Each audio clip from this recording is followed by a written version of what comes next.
தெரிந்து கொண்ட வேத வசனம் உபாகமம் 33 அதிகாரம் 4 வசனம் 24. உபாகமம் 33 அதிகாரம் வசனம் 24. ஆசேரை குறித்து ஆசேர் புத்திரபாக்கிய முனிவனாய் தன் சகோதரனுக்கு பிரியமாய் இருந்து தன் காலை எண்ணெயிலே தோய்ப்பான். ஆமீன். கர்த்தர் இந்த வசனத்தின் மூலம் நம்மோடு பேசுவாராக. ஆமீன்.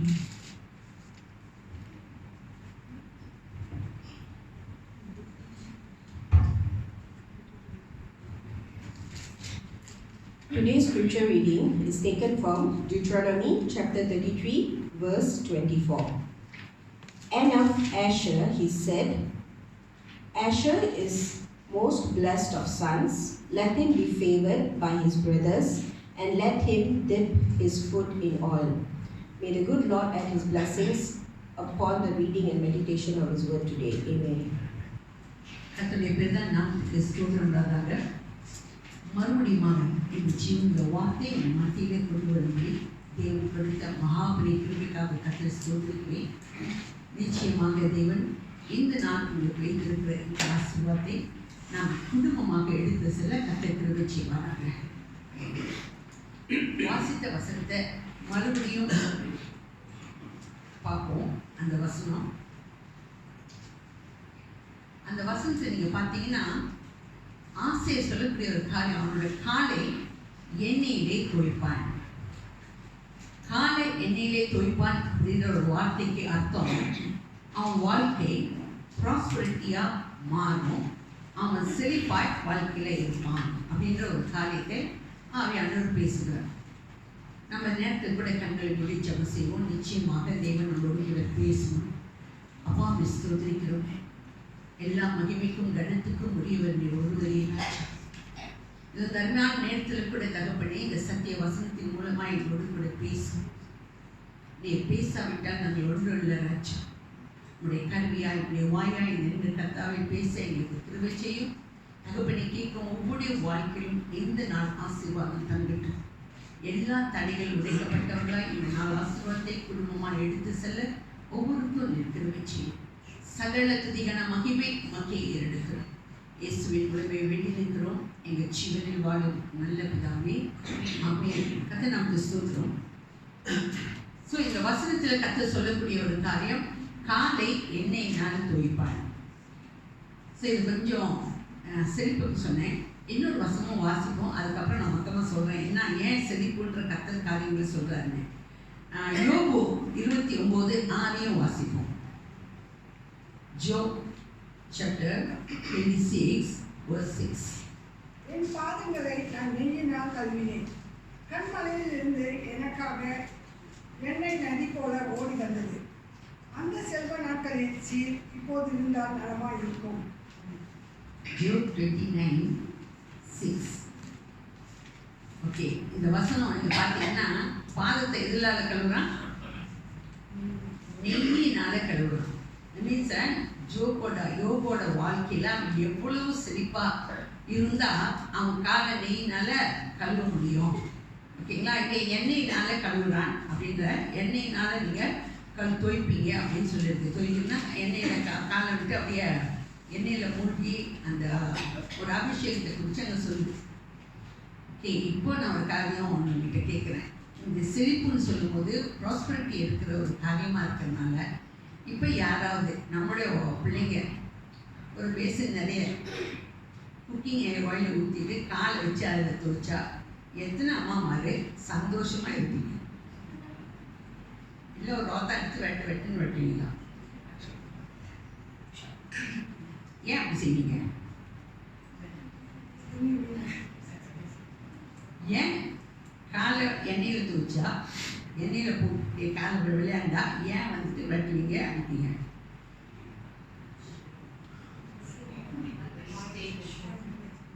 அந்த எண்ணெய் ரொம்ப விலை. ஓகேங்களா? எண்ணெய் விலையில் உள்ள எண்ணெயில் போய் காலை வச்சா எல்லா மாதிரி சும்மா இருப்பாங்களா? நிச்சயமாக ரோத்தம் எடுத்து துரத்தி அடிப்பாங்க. ஆனால் இங்கே கர்த்தர் இந்த நாள் நமக்கு கொடுக்குற ஒரு வார்த்தை, உங்களோட காலை கர்த்தர் எங்கள் ஆசை எடுத்து சொல்கிற இது ஒரு தீர்க்க தரிசன வாக்கு. ஆசேருக்கு தேவன் கொடுக்கிற இந்த காரியம். ஆசேருக்கு இந்த வாக்கு யார் மூலம் கொடுக்கிறார் அப்படின்னா, ஆசேர்னா யாருக்கு தெரியுமா? நான் சொல்லிடுறேன் ஆசேர் யாருன்னு. ஆசேர் யாக்கோபோட 12 மகன்கள் இருப்பாங்களா, அந்த மகன்களில் ஒருத்தர் பேர் தான் ஆசேர். ஓகேங்களா? யாக்கோபு இந்த 12 பிள்ளைகளுக்கும் ஒவ்வொரு காரியத்தை சொல்லிட்டே வருவான். நீங்க பார்த்தீங்கன்னா ஒவ்வொரு பிள்ளைகளுக்கும் ஒவ்வொரு ஆசீர்வாதத்தை ஒரு காரியத்தை சொல்லிட்டே வருவான். அப்படி சொல்லிட்டே வரும்போது ஆசேருடைய வாழ்க்கை காரியம், அவன் சொல்ற ஒரு தீர்க்க தரிசன வாக்கு, உன் காலை எண்ணெயிலே தோய்ப்பாய். வரப்போற செழிப்பை தேவன் ஏற்கனவே அவனுக்கு சொல்லக்கூடிய ஒரு காரியம். இந்த நாள் இந்த தீர்க்க தரிசன வாக்கு தான் தேவன் நமக்கு வைத்து வைக்கிறார். அந்த ஆசேரோட பேர் எடுத்துட்டு உங்க பேர் அங்கே நீங்க போட்டு உங்களோட வாழ்க்கையில இனி வரப்போற செழிப்பு அப்படியா இருக்கும் அப்படின்றது தான் தேவனுடைய தீர்க்க தரிசன வார்த்தை. இந்த நாள் உங்களுக்கு தேவன் கொடுக்கிற வார்த்தை. நீங்க பார்த்தீங்கன்னா இந்த ஆசேர் கிடைச்ச அந்த ஆசீர்வாதம், அதாவது உடனடியே அவனுக்கு அந்த ஆசீர்வாதம் கிடைக்கல. வரப்போகிற ஆசீர்வாதத்தை தான் யாக்கோபு ஆசேர் மேல வைத்து வைத்தான். இந்த ஆசீர்வாதம் எப்போ நிறைவேறிச்சு, எப்படி நிறைவேறிச்சு? இந்த செய்தியிலிருந்து, அதாவது இந்த ஆசேருடைய காரியத்திலிருந்து ஆவியானவர் நமக்கு என்ன போதிக்க போறார், இதான் அந்த நாள் செய்தி. ஓகேங்களா? நீங்க பார்த்தீங்கன்னா இந்த ஆசேருடைய வாழ்க்கையில இந்த ஆசீர்வாதம் வந்துச்சு. எண்ணெயில தோய்க்கத்தக்கதாக, கால்களை தோய்க்கத்தக்கதான ஒரு ஆசீர்வாதம், ஒரு செழிப்பு வந்துச்சு. அது அவனுடைய கோத்திரம் முழுவதுமாய் கூட அந்த ஆசீர்வாதத்துக்குள் வந்தாங்க. கோத்திரம் மட்டும் இல்லை, அவனுடைய தலைமுறைகளும் அந்த ஆசீர்வாதத்துக்கு பார்த்தவராய் மாறினாங்க. ஸோ ஒரு காரியம், என்ன காரியம் நம்மளால சொல்லிடுறேன். எப்படி இந்த ஆசீர்வாதத்துக்குள்ள அவங்க வரதுக்கு முன்பாக ஒரு சம்பவம் நடந்துச்சு. இது உண்மை சம்பவம். பல வருஷங்களுக்கு முன்பாக சவுதி அரபு நாடுகள் ஒரு அனௌன்ஸ்மெண்ட் செய்தாங்க. என்ன செஞ்சாங்கன்னா, இஸ்ரவேலுக்கு எண்ணெய் கொடுக்க மாட்டோம் அப்படின்ற ஒரு அனௌன்ஸ்மெண்ட் கொடுத்துட்டாங்க. சவுதி சொல்லிட்டா அரபு நாடுகள் எல்லாமே ஃபாலோ பண்ணும். ஏன்னா சவுதி தான் கேபிட்டல். ஓகேங்களா? ஸோ எல்லாமே அதை ஃபாலோ பண்ணும். யாருமே இஸ்ரவேலுக்கு எண்ணெய் கொடுக்கக்கூடாது அப்படின்னு ஒரு அனௌன்ஸ்மெண்ட் கொடுத்துட்டாங்க. நார்மலி இஸ்ரவேலருக்கு எந்த பிரச்சனை வந்தாலும், எங்க பக்கத்து இருந்து காரியங்கள் அவங்களுக்கு விரோதமாக புறப்பட்டு வந்தாலும் அவங்களுக்கு ஒரு நல்ல பழக்கம் இருக்கு. என்ன தெரியுங்களா? அங்கே உள்ள அந்த இஸ்ரவேல் ரபாய்ஸ் எல்லாம் சேர்ந்துருவாங்க, வேதத்தை எடுத்துருவாங்க. அந்த பிரச்சனைக்கு தீர்வு அந்த வேதத்தில் எங்கே இருக்குன்னு தேடுவாங்க. அது இன்னைக்கு வரைக்கும் அவங்களோட பழக்கம். ஓகேங்களா? அவங்க எந்த பிரச்சனையாக இருந்தாலும், ஒரு வேளை என்ன வாழ்க்கையின் கஷ்டமாக இருந்தாலும், என்ன இருந்தாலும் அவங்க பார்க்குறது வேதத்தில் இது எப்படி சால்வ் பண்ணலாம், இதில் என்ன ஆவியானவர் சொல்லியிருக்காரு, தேவன் இதில் என்ன எழுதி வச்சிருக்காரு, இந்த ஆசீர்வாதத்தை நம்ம எப்படி சுதந்திரத்துக் கொள்வது, அதை அங்கே தேடுவாங்க. நான் 20 நிமிஷம் தான் செய்தி கொடுப்பேன். அதுக்கப்புறம் கொடுக்குற செய்தியிலேருந்து ஒரு 10 கேள்வி கேட்பேன். செய்தி நீங்கள் கேட்டால் அழகாக காரியங்கள் தெரிஞ்சுக்கிட்டா தான் நீங்கள் 10 கேள்விக்கு பதில் கொடுப்பீங்க. நான் ஒவ்வொன்றா பேர் சொல்லி கொடுப்பேன், நீங்கள் தனித்தனியாக சொல்வீங்க. ஓகேங்களா? இப்போ ஆசேர் யாரு? Jacob son. அவனுக்கு கொடுத்த ஆசீர்வாதம் என்ன? உன் காலை எண்ணெயிலே துவைப்பாய். ஓகே, கடைசி அந்த கேள்வியெல்லாம் கேட்குறேன். உங்களுக்கு நீங்கள் அப்போ சொல்லிக்கிறீங்க, ரொம்ப பண்டையாக இருக்கீங்க. கர்த்தர் சொல்லுவோம். ஸோ இப்போ இஸ்ரவேல் நாடு இப்படி சொன்னோன்னே இந்த ரபாய்ஸ்லாம் சேர்ந்து இப்போ என்ன செஞ்சாங்க, அதுக்கு விடை கண்டுபிடிக்கணும், இதோட சொல்யூஷன் என்ன அப்படின்னு தேடும்போது ஒரு ரபி எழுந்திரிச்சு சொன்னாரு, உபாகமம் 33:24 இங்க ஒரு காரியம் எழுதப்பட்டிருக்கு, ஆசேருடைய கால் எண்ணெயிலே துவைக்கும் அப்படின்னு எழுதப்பட்டிருக்கிறது. எடுத்து புட் பண்ணி காமிச்சாங்க. உடனே எல்லா இஸ்ரவேலரும் என்ன செஞ்சாங்கன்னா, ஆசேரோட கோத்திரம் எங்க இருக்கு தேட ஆரம்பிச்சாங்க. இந்த ஆசேர் கோத்திரம் எங்க போய் செட்டில் பண்ணியிருக்காங்க, எந்த இடத்துல செட்டில் ஆயிருக்காங்கன்னு பார்த்து தேடி ஓடி போய் அந்த இடத்துல என்ன செஞ்சாங்களா, குழி நோண்டினாங்க. மறுநாள் ஒரு டிக்ளரேஷன் என்ன தெரியுமா கொடுத்தாங்க, இனி சவுதி அரபு நாடுகள் எங்களுக்கு என்ன கொடுக்க வேண்டாம், நாங்க பல நாடுகளுக்கு அவங்களுக்கு எண்ணெய் கொடுக்கக்கூடிய அளவுக்கு தேவன் எங்களை ஆசீர்வதித்திருக்கிறார் அப்படின்ற ஒரு டிக்ளரேஷன் இதை கொடுத்தாங்க. ஒரு அறிவு அது அவங்க கண்டுபிடிச்ச அந்த ஆயில் அங்கே போதுமானதாக இருந்துச்சுனால அவங்களுக்கு மட்டும் போதுமானதாக இல்லை, மற்றவங்களுக்கும் மற்ற நாடுகளுக்கும் கொடுக்கத்தக்கதாக ஒரு ஆசீர்வாதத்தை அங்கே பார்த்தாங்க. கர்த்தர் நமக்கு ஸ்தோத்திரம். இந்த கால வேளையில தேவன் நம்ம ஒவ்வொரு மேலும் ஒவ்வொரு தலை மேலும் ஒரு அபிஷேகம் இருக்கு. நீங்க விசுவாசிச்சாலும் விசுவாசிக்காட்டும் அது சத்தியம். ஓகேங்களா? ஒவ்வொரு தலை மேலும் ஒரு அபிஷேகம் இருக்கு. உங்களோட உச்ச தலை தொடங்கி உள்ளங்கால் வரைக்கும் ஒவ்வொரு அவயத்துக்கும் கூட ஒரு அபிஷேகம் இருக்கு, ஆசீர்வாதம் இருக்கு, ஒரு தீர்க்க தரிசன வார்த்தை இருக்கு. நான் சொல்றேன். ஸோ இந்த அபிஷேகத்தை நம்ம தோண்டி எடுக்க ஆரம்பிக்கும் போது நம்முடைய வாழ்க்கையின் ஆசீர்வாதம் நமக்கு மட்டும் இல்லை, அநேகருக்கு அந்த ஆசீர்வாதமாய் நம்ம கடந்து செல்ல கிருபை செய்வார். சரி, ஒவ்வொரு அவயத்துக்கும் ஆசீர்வாதம் இருக்கு அப்படின்னு சொன்னா உச்ச தலை தொடங்கி ஒரு தலையை சாப்பிடணும். தலைக்குள்ள ஆசீர்வாதம் என்ன இருக்கு? நிறைய வசனம் சொல்லலாம். தலையை நிம்மர பண்ணுவேன், வளர்க்காம தலையாக்குவேன். வசனம் எங்க இருக்குன்னு கேட்டீங்கன்னா உபாகம் 28:14 இருக்கும். ஓகேங்களா? இங்கிலீஷ்ல 13 நினைக்கிறேன், தெரியல. தமிழ்ல பார்த்தீங்கன்னா 14 இருக்கும். உன்னை வாழாக்காம தலையாக்குவேன். தலைக்கு ஒரு தீர்க்க தரிசன வாக்கு இருக்கு. ஸோ நீங்கள் அதை சொந்தமாக்கி கொள்ளும் போது உங்களோட வாழ்க்கையின் ஆசீர்வாதம், அது ஆவிக்குரிய ஜீவமாக இருந்தாலும் சரி, வாழ்க்கையாக இருந்தாலும், கைப்பிரயாசமாக இருந்தாலும், தகவல் அப்படியாக நம்மளை ஆசீர்வதிக்கிறவராக இருக்கு. உங்கள் கண்ணுக்கு ஒரு தீர்க்க தரிசன வாக்கு இருக்கு. நீங்கள் அந்த வசனத்தை வாசிச்சு குறிச்சு வச்சுங்க. ஆதியாகமம் 13, Genesis chapter 13 verses 15 and 16. உங்கள் கண்ணுக்கு உள்ள தீர்க்க தரிசன வாக்கு. Genesis 13 verses 15 and 16.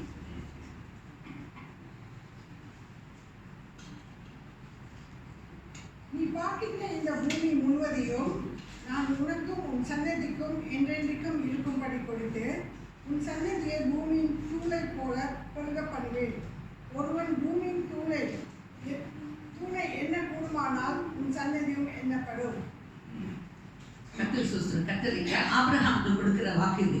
கண்களை ஏறெடுத்து பாரு, கர்த்தர் சந்ததியை ஆசீர்வதிப்பார். எப்படி ஆசீர்வதிப்பாரா? கடற்கரை மணலை போலவும் வானத்தின் நட்சத்திரங்களை போலவும் ஆசீர்வதிப்பார். இது தேவன் நமக்காக வைக்கிற ஆசீர்வாதம். கண்ணுக்கு நீங்க அப்படி ஜெபிக்கும் போது கர்த்தர் ஏறெடுத்து பார்க்க சொல்ற ஒவ்வொரு காரியத்தையும் நம்மளை எப்படி செய்வாரா? நம்மளோட சந்ததி முழுவதுமாய் ஆசீர்வதிக்கும்படி கர்த்தர் கிருபை செய்வாராம். இது நீங்க நிறைய காரியம் அப்படியே பார்த்துக்கிட்டே வரலாம். உங்க கைக்கு ஒரு தீர்க்க தரிசன வாக்கு இருக்கு. நான் சும்மா எக்ஸாம்பிளுக்கு அந்த 4 காரியம் எப்படி உச்சத்தலையிலேருந்து உள்ள கல்வரைகள் ஒரு 4 எக்ஸாம்பிள் கொடுக்குறேன். நீங்கள் இதில் நிறைய இருக்குது. நீங்கள் போய் வீட்டில் ஒன்றொன்னா தேடி வாசிச்சிங்கன்னா நிறைய காரியங்கள் இருக்குது. ஓகேங்களா? ஒவ்வொரு காரியத்துக்கும் நிறைய வசனங்களும் இருக்குது. ஆனால் ஒவ்வொரு வசனத்தை அவங்க மத்தியில் வச்சிருக்கேன். கைக்கு உள்ள ஆசீர்வாதம் என்ன? உபாகமம் 28:12 நீங்கள் வாசிச்சிங்கன்னா அங்கே ஒரு வசனம் இருக்குது. ஏற்ற காலத்தில் உன் தேசத்தை மழை பெய்யும், நீ கையிட்டு செய்யும் வேலை ஆசீர்வதிக்கவும் இருக்குங்களா? ஸோ நீங்கள் கையிட்டு செய்யும் வேலை ஆசீர்வதிக்கப்படும். உங்கள் கைக்குள்ள தீர்க்க தரிசன வாக்கு இது நிறைவேறும். நீங்கள் அதை சொந்தமாக்கி கொள்ளும் போது அது வாழ்க்கையில் இந்த ஆசீர்வாதம் உங்களை தேடி வரும். உங்களோட வாழ்க்கையில் இது சொந்தமாகும்.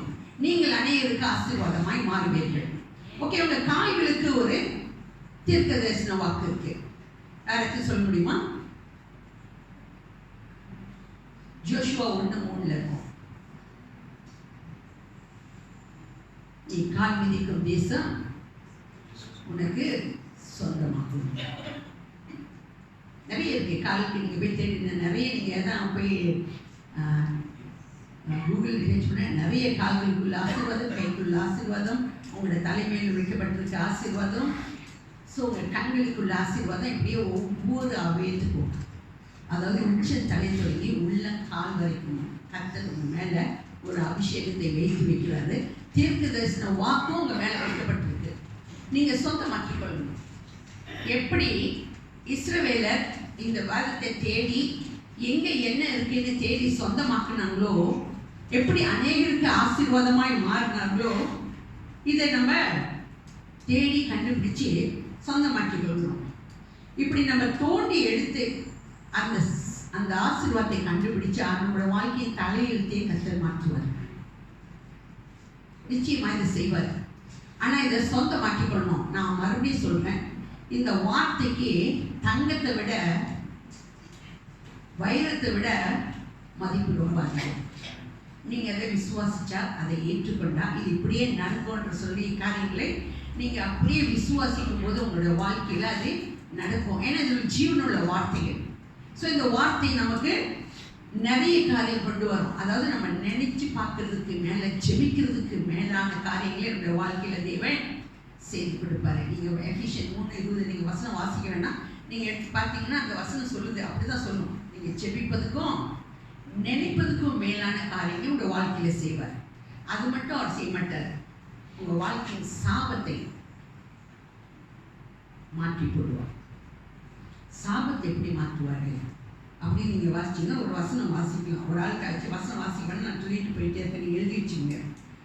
ஆதியாகமம் 49:5-7 வாசிச்சீங்கன்னா, இதே யாக்கோபு லேவிக்கு ஒரு சாபத்தை சொல்லிடுவான். லேவி யாருன்னு தெரியுமா? யாக்கோபோட இன்னொரு பையன். எத்தனை பையன்கள் இருந்தாங்க? 12 இருந்தாங்க. ஒன்று ஆசேர் பார்த்தோம், இன்னொன்று லேவி. ஆனால் லேவி மேலே அந்த யாக்கோபு சாபத்தை வைப்பான். அது ஏன் சாபத்தை வைப்பான்னு நீங்கள் அந்த வசனத்தை வாசிச்சா உங்களுக்கு தெரியும். ஓகேங்களா? அவன் மேலே சாபம் இருக்கும். ஆனால் கர்த்தர் இந்த சாபத்தை மாற்றி போடுவான். எப்படி மாற்றுவார் அப்படின்னு பார்த்தீங்கன்னா, அந்த வசனத்தை வாசிப்போம். அந்த வசனத்தை நம்ம வாசிக்கணும். யாத்திரையாகமம் 32:25-26. Exodus chapter 32 verses 25 and 26. Exodus 32, okay, 25 and 26. ஜனங்கள் தங்கள் பகைவருக்கும் அவமானப்படத்தக்கதாக ஆரோன் அவர்களை நிர்வாணமாக்கி இருந்தார். அவர்கள் நிர்வாணமாக இருக்கிறதை மோசே கண்டு ஆலயத்தின் வாசலில் நின்று, கர்த்தருடைய பட்சத்தில் நிற்கின்றவர் யார்? அவர்கள் என்னிடத்து சேதக்கடவர்கள் என்றார். அப்பொழுது லேவி புத்திரன் எல்லாரும் அவனிடத்தை கூடி வந்தார்கள். அது நமக்கு நீங்க பாத்தீங்கன்னா, லேவி மேல சொந்த அப்பா, சொந்த தகப்பன் சாபத்தை வைத்து வைப்பான். ஓகேங்களா? சாபத்தை பேசுவோம். ஆனா பரலோக அப்பா அவருக்கு கொடுக்கிற ஆசீர்வாதம் வேற. ஏன் அது நடக்குது அப்படின்னு பார்த்தீங்கன்னா, இந்த 12 கோத்திரமும் இஸ்ரவேல் கோத்திரங்கள் என்ன செய்வாங்கன்னா, ஒரு கண்குட்டியை செஞ்சு அதை ஆராதிக்க ஆரம்பிச்சுடுவாங்க. இந்த கதைலாம் உங்களுக்கு தெரியும். ஓகேங்களா? நம்ம பைபிள் ஸ்டடியில் நிறைய படிச்சிருக்கோம். இப்போ கண்குட்டியை ஆராதிச்சுட்டு இருக்கும்போது, இப்போ மோசே அந்த மத்தியில் வந்து நின்று சொல்லுவாரு, யாரெல்லாம் கர்த்தரை ஆராதிக்கிறீங்களோ அவர்கள் என் பக்கமாய் வந்துருங்க, யார் கண்ணுக்குட்டியை ஆராதிக்க விரும்புகிறீங்களோ அடுத்த பக்கம் போயிருங்கன்னு சொல்லுவாரு. யார் மாத்திரம்தான் மோசே பக்கம் வருவாங்க? லேவியர் மட்டும்தான் மோசே பக்கம் வந்துடுவாங்க. ஸோ இப்போ மோசே இந்த லேவியரை பார்த்து சொல்லுவான், இந்த லேவியருக்கு உள்ள சாபம் நீங்கி இந்த லேவியருக்கு உடன்படிக்கை பெட்டியை சுமக்கக்கூடிய ஒரு கிருபையை அவர்கள் பெற்றுக்கொள்வார்கள். நீங்க அந்த வசனம்லாம் போய் தொடர்ந்து வாசிட்டே வந்தீங்கன்னா உங்களுக்கு தெரியும். ஸோ லேவிக்கு கிடைச்ச அந்த ஆசீர்வாதம் சொந்த தகப்பன் சபிச்சான். ஆனா பரலோக தகப்பன் அந்த சாபத்தை மாற்றி அவங்களுக்கு உடன்படிக்கை பெட்டியை சுமக்கக்கூடிய ஒரு பாக்கியத்தை உண்டு பண்ணி கொடுத்தார். உடன்படிக்கைக்கு நம்ம கையில் இருக்கிற வேதம். ஓகேங்களா? அங்க உடன்படிக்கை, அந்த உடன்படிக்கை பெட்டியை சுமந்து கொண்டு அவங்க யோர்தான் மேல கால் வச்சப்போ என்ன நடந்துச்சு வாசிச்சிருக்கீங்களா? உடன்படிக்கை பெட்டியை சுமந்து கொண்டு அவங்க யோர்தான்ல கால் வச்சோன்னே அந்த தண்ணீர் பின்னிட்டு திரும்பிடுச்சு. ஓகேங்களா? பின்னிட்டு போனுச்சு. யோர்தான் சொல்வது மரணம். ஓகேங்களா? அந்த மரணம் பின்னிட்டு போனுச்சான். இப்போ இன்னைக்கு உள்ள சூழ்நிலையில நமக்கு வேதத்தை அடிப்படையில் நீங்க பார்த்தீங்கன்னா, வேதத்திலேயே அதே வசனங்கள் நமக்கு கொடுக்கப்பட்டிருக்கு. நீங்க சங்கீதம் 23:4 வசனம் வாசிச்சீங்கன்னா, நீங்க வாசிக்க வேணா அந்த வசனத்தை சொல்லிடுறேன். நான் மரண இருளின் பள்ளத்தாக்கிலே நடந்தாலும் பொல்லாப்புக்கு பயப்படே, தேவரே என்னோடு கூட இருக்கிற கோலும் தனியும் என்னை தேற்றும். ஓகேங்களா? ஸோ மரண இருளின் அங்கே யோர்தான்ல கால் வச்சப்போ, உடன்படிக்கை பெட்டியை எடுத்துக்கொண்டு யோர்தான்ல கால் வச்சப்போ மரணம் பின்னிட்டு போணுச்சு. இன்னைக்கு நீங்களும் நானும் அந்த வேதத்தின் கையில் எடுக்கும்போது இந்த மரணத்தின் வாயிலிருந்து நம்மளை தேவன் தப்பிவிக்கிறவராக இருக்கிறார். அதை சாட்சி கூட சொன்னோம். இந்த மரணத்திலேருந்து எத்தனை தரம் நம்முடைய வாழ்க்கையில தேவன் தப்பி வச்சு கொண்டு வந்துருக்கிறார். நான் ஒன்று மட்டும்தான் விசுவாசிப்பேன், இந்த மத்தியில் வந்து உட்கார்ந்துருக்கிற ஒவ்வொருடைய வாழ்க்கையிலும் பல மரண தருவாயிலிருந்து தேவன் தூக்கி எடுத்து குழந்தைங்க வச்சிருக்கிறார். அது உங்களுக்கு தெரியுமா தெரியாதா எனக்கு தெரியாது, ஆனால் அதான் உண்மை. வேதம் போய் சொல்ல, நான் மரண பாதையில் நிறைய பாதையில் இன்னைக்கு முடிஞ்சிடும் அப்படின்ற ஒரு சூழ்நிலை இருந்திருக்கும். ஆனால் அப்படிப்பட்ட சூழ்நிலையிலும் கர்த்தர் நம்மளை தூக்கி எடுத்து நடத்தி கொண்டு வருகிறவர். இந்த வேதத்துக்கு அவ்வளோ பவர் இருக்கு, வார்த்தைக்கு அவ்வளோ வல்லமை இருக்கு.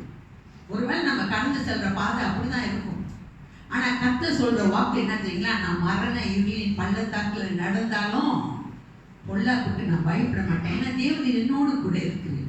அப்படி பிரச்சனை வராது நான் சொல்லல, அப்படிப்பட்ட பிரச்சனை மத்தியில் தான் கடந்து செல்லணும்.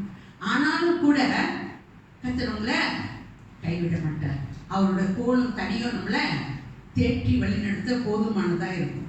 இது ஆவியானவர் நமக்கு கொடுக்குற வாக்கு தத்தமாக நம்ம ஒவ்வொன்றையும் நம்ம சொந்தமாக்கி கொள்ளணும். ஸோ நம்ம கொஞ்சம் திரும்பி பார்த்தோம்னா நம்மளோட வாழ்க்கையில் எத்தனை மரண சம்பவங்கள், எத்தனை இடத்துல நான் போயிருப்பேன்னு நினச்சி கொஞ்சம் திரும்பி பார்த்தோம்னா நமக்கு தெரியும். அது மட்டும் இல்லை, நம்மளை தூக்கி எடுத்த தேவன் எவ்வளவு ஆசீர்வாதத்தோடு கூட வைத்திருக்கிறார். நம்ம திரும்பி கொஞ்சம் எந்த இடத்துல நின்னோம், எந்த இடத்துல நம்ம இப்போ நிற்கிறோம், அதுவும் நமக்கு தெரியும். நமக்கு சாபத்திலேருந்து ஒரு மீட்பு கிடைச்சிச்சு. ஆமாவா இல்லையா? எத்தனை பேர் இல்லைன்னு சொல்லுங்க. எல்லாருக்கும் நம்முடைய வாழ்க்கையிலிருந்து நம்முடைய சாபத்திலேருந்து ஒரு மீட்பு கிடைச்சிச்சு. எப்போ? இயேசுவை நம்ம ரட்சகராக ஏற்றுக்கொண்டு அவருக்குள் மரித்து அவரோடு கூட உயிர்த்தெழுந்த போது. ஓகேங்களா? ஸோ நமக்கு என்ன கிடைச்சிச்சு? சாபத்திலேருந்து ஒரு மீட்பு தேவன் நமக்கு கொடுத்துட்டார். ஸோ அந்த சாபத்திலிருந்து மீட்பை கொடுத்த தேவன் நம்முடைய வாழ்க்கையை நடத்துகிற பாதைகள், அதாவது பிரச்சனை வராது, கஷ்டம் வராது, மரண பாதைகள் வராது அப்படிலாம் நான் சொல்ல வரல, எல்லாம் வரும். ஆனால் உங்களோடு கூட இருக்கிற கர்த்தர் அத்தனை மத்தியிலிருந்து உங்களை பாதுகாக்க போதுமானவர் என்பதை நம்ம மறந்துவிடக்கூடாது. ஒரு வேலை சொல்றதுக்கு ரொம்ப சின்னங்க இருக்கும், ஆனால் அனுபவிக்கிறதுக்கு பார்த்தீங்கன்னா ரொம்ப கஷ்டமான சூழ்நிலையாக இருக்கும். ஆனால் நிச்சயம் தேவன் செய்வார். ஏன்னா தேவன் வார்த்தை சொன்னார்னா தேவன் அதை நமக்கு செய்து முடிப்பார். அவர் அப்படிப்பட்ட தேவன் என்பதை, ஏன்னா ஒருவேளை உலகத்தின் அப்பா வேணா சாபம் கொடுக்கலாம், வேற காரியம் என்னென்ன வேணா பேசலாம். ஆனால் நம்மளோட பரலோக தகப்பன் நமக்கு கொடுக்குற ஆசீர்வாதம் சொல்லி முடியாத ஒரு காரியம். அவர் பக்கமாக சாயும் போது, அவரிடமா ஓடி வரும்போது, அவர் நம்மளை ஆற்றி தேற்றி நடத்துகிற காரியங்கள் ரொம்ப ஆச்சரியமான காரியங்களாக இருக்கும். இது முடியுமா அப்படின்னு நம்ம நினைக்கிறதுக்குள்ள அந்த தேவன் நமக்கு வாழ்க்கையில் செய்து முடிப்பார். நம்ம அநேக அனுபவங்களுக்குள் நிச்சயமாக இருக்குன்றதை நான் விசுவாசிக்கிறேன். எங்கள் கடைசியாக ஒரு காரியத்தை நம்ம பார்த்துட்டு முடிப்போம். இந்த ஸ்திரீ, ஒரு ஸ்திரீயை பற்றி பார்க்க போகிறோம். இந்த ஸ்திரீ வந்து இதுவும் அடிக்கடி நம்ம கேட்கக்கூடிய ஒரு ஸ்திரீயோட கதை. இவள் தேவன் பக்கமாய் ஓடி வந்தா, இவருடைய வாழ்க்கையை அவர் நினைச்சு பார்க்கறதுக்கு மேலே தேவன் அவளை ஆசீர்வதிச்சார். யார் அந்த ஸ்திரீ? ரூத். கரெக்டாக சொல்லிட்டீங்க. ரூத் யாரு? ஒரு மோவாபிய ஸ்திரீ, விக்கிர ஆராதனையில் உள்ள ஒரு ஸ்திரீ. அவ கணவனை இழந்தவள்.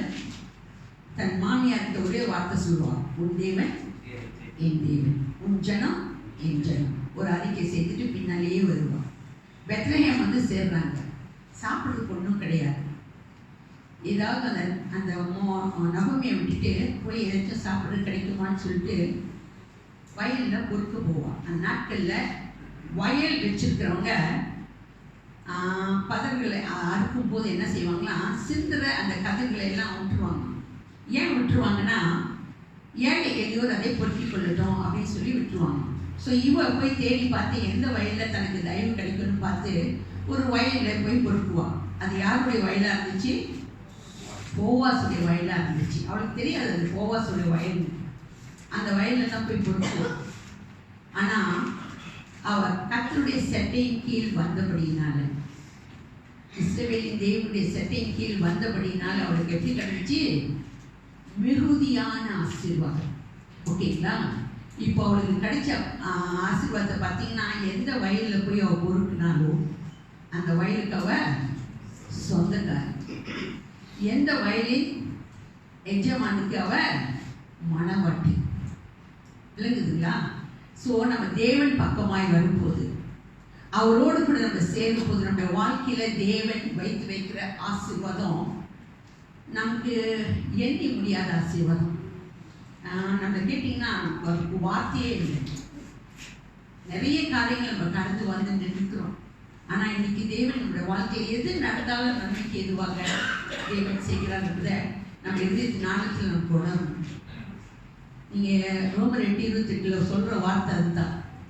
கர்த்தருடைய பிள்ளைகளுக்கு, கர்த்தரை விசுவாசிக்கிறவர்களுக்கு சகலமும் நன்மைக்கு எதுவாகவே தேவன் செய்து முடிப்பார். அது ஒரு நிச்சயமான ஒரு காரியம்.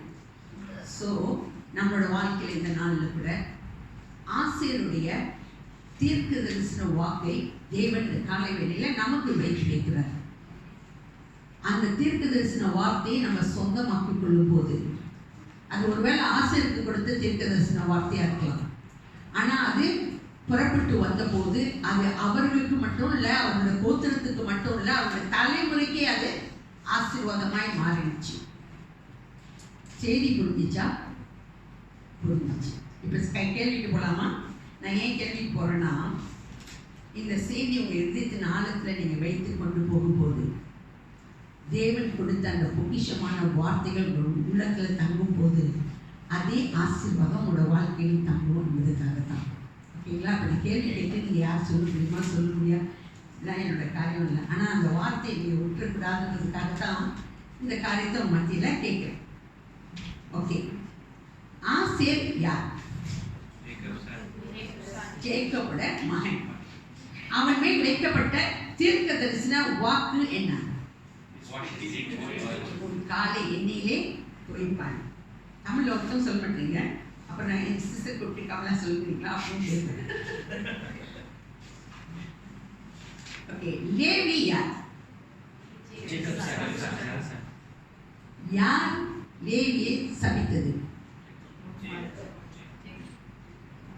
சொந்த தகப்பனாகிய ஜேக்கப் லேவியை சபித்தார். லேவி சாபத்தை மாற்றினது யார்?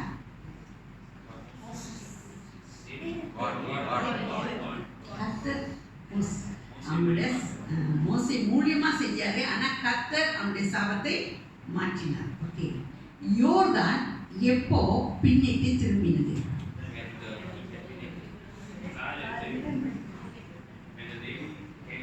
கொஞ்சம் அங்கங்க டச் பண்ணி பேசுறீங்க. கரெக்டாக சொன்னாங்க.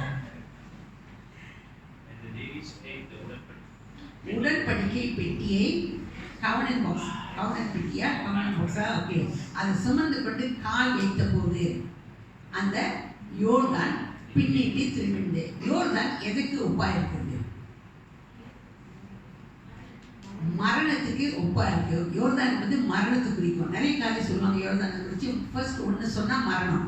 ஓகேங்களா? ஸோ அந்த மரணத்தை ஜெயிக்கக்கூடிய ஒரு வாக்குத்தத்தம் நம்ம கையில் கொடுக்கப்பட்டிருக்க அந்த உடன்படிக்கை பற்றி இந்த வேதம் நமக்கு. ஓகே, கன்றுக்குட்டியை செய்து சேவித்தது யார்? சேவிச்சாங்கன்னா போய் ஆராதனை செய்வாங்க. கன்றுக்குட்டியை செஞ்சு ஆராதனை செய்வாங்க. அது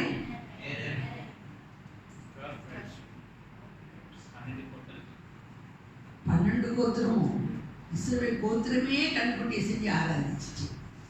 ஓகே, இப்போ மோசே கூப்பிட்ட போது கர்த்தர் தெய்வம்னா என் பக்கத்தில் வந்து நின்றுருங்க, கன்றுக்குட்டி தெய்வம்னா அங்கிட்டு நின்றுருங்கன்னு சொன்ன போது கர்த்தர் இந்த மோசே பக்கமாக வந்து நின்றது யார்? லேவியர். கேட்குற குரலையை மட்டும் தான் நான் கேட்டுட்டு இருக்கேன். ஓகே, நான் எப்படினாலும் சொல்லிட்டாங்கன்னா, நம்முடைய வாழ்க்கை இது இல்லை, நம்ம வசத்தில் இல்லை, நம்முடைய வாழ்க்கையின் சாபம் எப்படி மாறினது?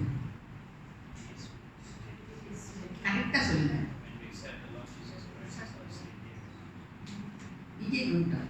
அவன் என்ன உங்க சத்தம் கேட்கணுமா? எனக்கு தெரியும் உங்களுக்கு ஆன்சர் தெரியும். இயேசு கிறிஸ்துவை ஏற்றுக்கொண்டு அவருக்குள் மரித்து அவரோடு கூட உயிரோடு இருந்தபோது நம்முடைய வாழ்க்கையின் சாபம் மாறினது. அது உங்களுக்கு நல்ல காரியம் தெரியும். ஓகே, நம்முடைய உச்சந்தலை தொடங்கி உள்ளங்கால் வரையாக வாக்குத்தத்தம் தீர்க்க தரிசன வாக்கு இருக்கு. ஓகே, நான் உங்ககிட்ட எக்ஸாம்பிளா சொன்னேன். தலைக்கு, கண்ணுக்கு, கைக்கு, காலுக்கு. ஸோ நானும் சொல்லுங்க, ஒன்றுன்னா சொல்லுங்க. ஒரு ஆள் தலைக்கு உள்ள ஆசீர்வாதம் very simple. But it's actually நீங்கள் சொல்லிகிட்டே இருக்கலாம். உங்கள் வாழ்க்கையை நீங்கள் எங்கே ஹெட்டாக நிற்பீங்கன்னு உங்களுக்கு தெரியும். நீங்கள் அப்படி தான் நிற்பீங்க. நீங்கள் நிற்க போகிறதுக்கு முன்பாக ஆவியானவர் இன்றைக்கே சொல்லிட்டு இருக்காரு, உங்களோட கால் எண்ணெயில் துவைக்கப்படுன்றத சொல்கிறாரு. நான் யாக்கோபு புக்கு, அந்த ஜோபு புக்கு வாசிக்கும் போது இங்கே என்னதான் வாசித்தேன். அவன் யார் காலை எதில் கழுவுனானா? நெய்யினால கழுவுனானா? அப்போ அவன் எவ்வளோ பெரிய ஃபில்ட்டி ரீச்சாக இருக்கணும். நெய்யினா நம்ம எப்படி பார்த்து பார்த்து செய்வோம். ஓகேங்களா? கொஞ்சம் கொஞ்சமாக காரியம் பார்த்து செய்வோம். ஆனால் அவன் நெய்யில் காலே கழுவுனானா அவனோட ரீச் எந்த அளவுக்கு அவன் ரிச்சாக இருந்துக்கலாம் அப்படின்றத நம்ம பார்க்கலாம். ஓகே, சவுதி அரேபியா, சவுதி அரபு நாடுகள் கொடுத்த ஒரு அனௌன்ஸ்மெண்ட் என்ன? இஸ்ரவேலுக்கு இனி என்ன கொடுக்க மாட்டோம் அப்படின்னு. ஓகே, இந்த அனௌன்ஸ்மெண்ட் கிடைச்சோன்னே இஸ்ரவேல் ரபாய்ஸ் செய்த காரியம் என்ன?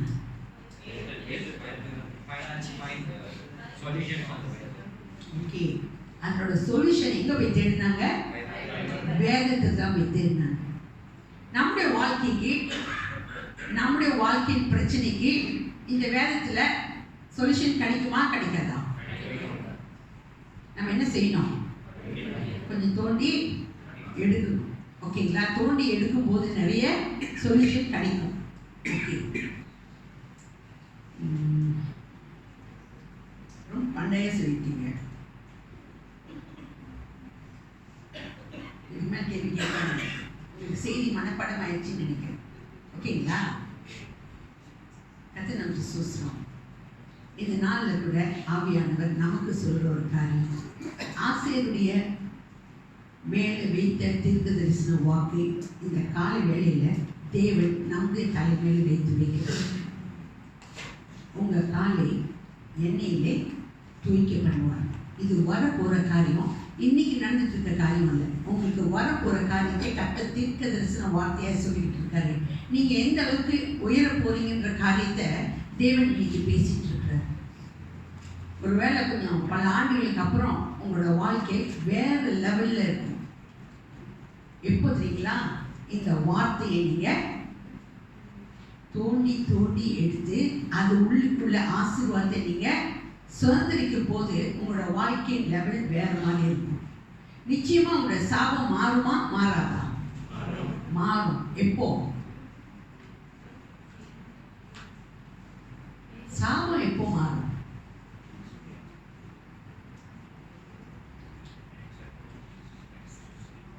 ஒரு தடவை இயேசு கிறிஸ்துவை ஏற்றுக்கொண்டு அவருக்குள் மறித்து அவரோடு கூட உயிர்த்தெழுந்துட்டு அவங்களோட சாபம் என்ன செஞ்சு மாறுது. ஆனா தினம் காலை கழுவணும்னு சொன்னாரு. என்ன அர்த்தம்? தினம் நம்ம நினைவினாலும் வார்த்தைனாலும் செய்யனாலும் சில காரியங்கள் நம்ம என்ன செய்யறோம்? செஞ்சிருவோம். ஆனா அதுக்கு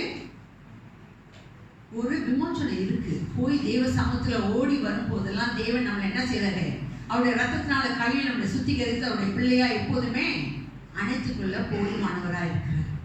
நீங்க விசுவாசிக்கணும். நிச்சயமா அந்த ஒரு காரியம் உங்களை ஒரு நாள் அதை விட்டு விடவே மாட்டார். அவர் பக்கமா சாயும் போது எப்படி இருந்த தேவன் ஆசீர்வதிச்சாரோ, ஒரு அந்நிய ஸ்திரியே, மோவாபிய ஸ்திரியை தேவன் அப்படி ஆசீர்வதிக்க முடியும்னா நம்மளை அவரிடத்துல ஓடி வந்திருக்க நம்மளை தேவன் ஆசீர்வதிக்க முடியுமா முடியாதா? நிச்சயமாக முடியும்.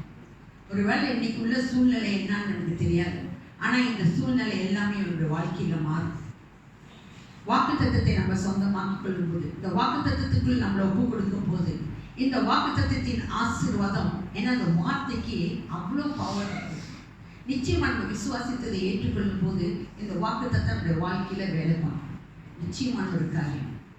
ஸோ கண்களை மூடி நம்ம ஜெபம் செய்வோம். அப்பா அம்மை ஸ்தோத்திரிக்கிறோம். எல்லா மகிமைக்கும் கணத்துக்கும் உரியவர் நீரையா, அன்பும் இரக்கம் கிருபை நிறைந்த தகப்பன் நீரையா. இது ஒரு அருமையான நேரத்தில் கூட தகப்பனே, சபையாக எங்களுக்கு நீர் கொடுத்த இந்த ஆசீர்வாதத்துக்காய் உமக்கு நன்றி செலுத்துகிறோம் ராஜா. இதோ நாங்கள் மரண இருளின் பள்ளத்தாக்கிலே நடந்தாலும் பொல்லாப்புக்கு பயப்படுவோம் என்று சொல்லக்கூடிய காரியங்களை தகப்பனே எங்களுக்காக நீர் வைத்திருக்கிறேன். எத்தனை மரண பாதைகள் மத்தியில் நாங்கள் கடந்து வந்து இந்த மத்தியில் நின்றாலும் எங்களுக்காக வழக்காட, எங்களுக்காக பேச கர்த்தாவே நீர் போதுமானவர் என்பதை அறிந்தவர்களாய் உம்முடைய வாக்குத்தத்தம் ஒவ்வொரு நாளும் எங்களை பலப்படுத்தி நிற்க செய்கிறவராய் இருக்கிற அப்படின்னாலும் கூட ராஜா, இதயத்தின் ஆழத்திலிருந்து உமக்கு நன்றி, உமக்கு நன்றி, உமக்கு நன்றி என்று சொல்கிறோம் ராஜா. இதோ நாங்கள் நினைப்பதுக்கும் செபிப்பதுக்கும் மேலான காரியங்களையும் ஒவ்வொரு நாளும் எங்களோட வாழ்க்கையில செய்கிறேன் ராஜா. அதற்காக கூட நன்றி செலுத்துகிறோம். இதோ முழுவதுமாய் எங்களை தாழ்த்தி உடைய வல்ல கரத்தில் ஒப்பு கொடுக்கிறோம். சபையாக இந்த நாள் ஆசீர்வாதத்தை நாங்கள் எடுத்து செல்ல எங்களுக்கு திரும்ப செய்யும் ராஜா. ஒருவர் கூட கர்த்தாவே இந்த வாக்குத்தத்தத்தை விட்டு விலகி போகாதபடி இந்த நாள் வாக்குத்தத்தம் அவருடைய வாழ்நாள் முழுவதும் அவருடைய கோத்திரங்கள், அவருடைய தலைமுறைகள் எல்லாமே ஆசீர்வாதமாய் மாற நீ கிருபை செய்யும் வழி நடத்தும். சகல துதி கன மகிமை உமக்கு ஒருவருக்கே ஏறெடுக்கிறோம். இயேசுவின் மூலமே வேண்டி நிற்கிறோம் எங்கள் ஜீவனில் வாழும் நல்ல பிதாவே, ஆமென்.